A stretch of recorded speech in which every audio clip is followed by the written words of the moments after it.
Salut, très heureux de vous retrouver sur Marne Live TV. Eh bien, ça y est, nous y sommes le week-end, le grand week-end tant attendu du salon du jeu. Et je suis avec Eric, l'organisateur que vous connaissez maintenant. Salut Eric. Salut William, comment vas-tu? Écoute, moi ça va, c'est à toi qu'il faut demander. Bah écoute, tout se passe bien, on est là, on a du monde, on a des beaux exposants, on a du beau matériel d'exposer. De la surface, le temps n'est pas avec nous, mais ça c'était normal, hein, mois de novembre, faut pas s'inquiéter. Et puis tout se passe bien, voilà. Alors donc on trouve quoi? Donc comme l'année dernière, les flippers, des bornes d'arcade, du rétro gaming, vous avez de la pièce détachée, de quoi réparer vos jeux, de la pièce pour tout ça, et puis de la machine à vendre, de la machine à jouer, de quoi venir se faire du plaisir. Au niveau des machines, on voit qu'il y a pas mal de choses comme le flipper par exemple derrière nous, des flippers qui sont à vendre. Oui. Il y a une demande pour ça, on a l'impression qu'on voit de plus en plus de choses comme ça en objets de déco. Alors oui, les objets déco reviennent. En fait, le flipper est un bel objet, un objet de collection. On a des machines comme la machine derrière nous qui sont entièrement restaurées de la tête aux pieds, si on peut dire, qui vont dans des salons chez des gens plus ou moins fortunés qui veulent se faire plaisir d'avoir une machine nickel dans leur salon, qui fonctionne très bien d'ailleurs. D'ailleurs, c'est ton job, hein, il faut le rappeler, c'est-à-dire qu'on peut avoir le flipper non restauré avec les couleurs un peu passées, les plaques un peu rayées.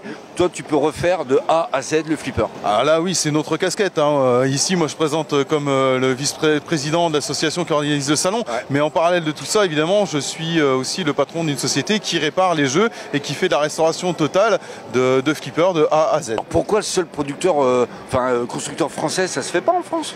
Alors non, ça se fait plus depuis pas mal d'années déjà. Il y a eu quelques constructeurs en France. On a eu notamment Rally qui a fermé, si ma mémoire est bonne, dans les années début 70.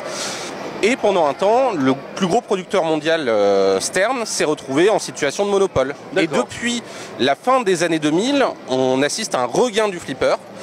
Et plusieurs autres acteurs ont émergé et on a vraiment des flippers aujourd'hui qui ressortent, des flippers de qualité, mais que des flippers très haut de gamme. D'accord. Nous, on a voulu repartir sur un flipper dont le style de jeu est basé sur les années 70-80. Ouais, donc des flippers plus simples, plus accessibles, plus conviviaux.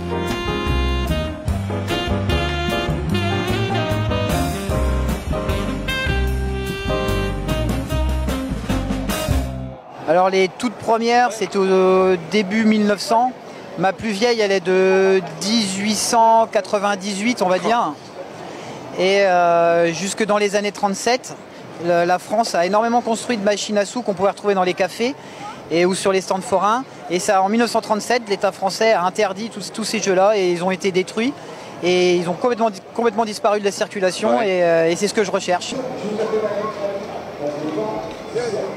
10 secondes 76, à toi. Michael. Ouais. Association Pixel Game. Exactement. On est devant Decathlon. Un Atari. Oui, un Atari 2600. Alors ça c'est super connu Atari, hein. Il y en a plein qui l'ont connu, hein. Georges. Oui. Alors là, toi, tu es ici pour gérer, nous montrer l'évolution des consoles de jeux. Exactement, oui. D'une année à, donc tu me disais là, de 78 jusqu'à 2004 à peu près. Ok, donc jusqu'au PS, Xbox, etc. Enfin, voilà. Xbox jusqu'au 2004, non? Xbox, si, c'était en 2000, ouais. Au début, on avait des paliers de 10 ans entre chaque génération, et maintenant, sur les récentes, on est sur plus des paliers de 5 ans.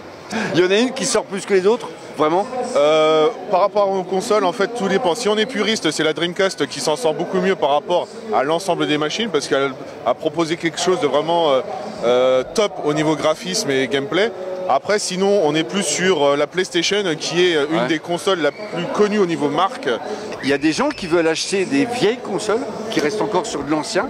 Oui, il y en a qui achètent, mais pour collectionner, plus pour laisser dans une belle armoire avec une belle déco.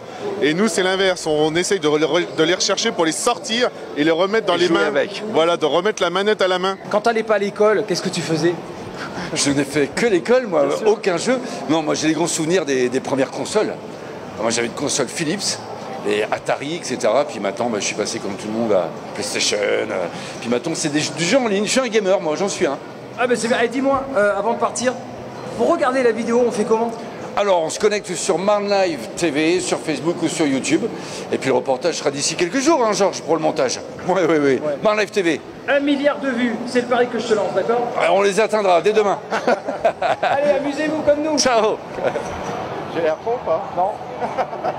On va pas lui dire, on va pas lui dire parce que. Jean-Michel, c'est toi qui me dira la vérité, j'ai l'air faux ou pas? Ouais, non.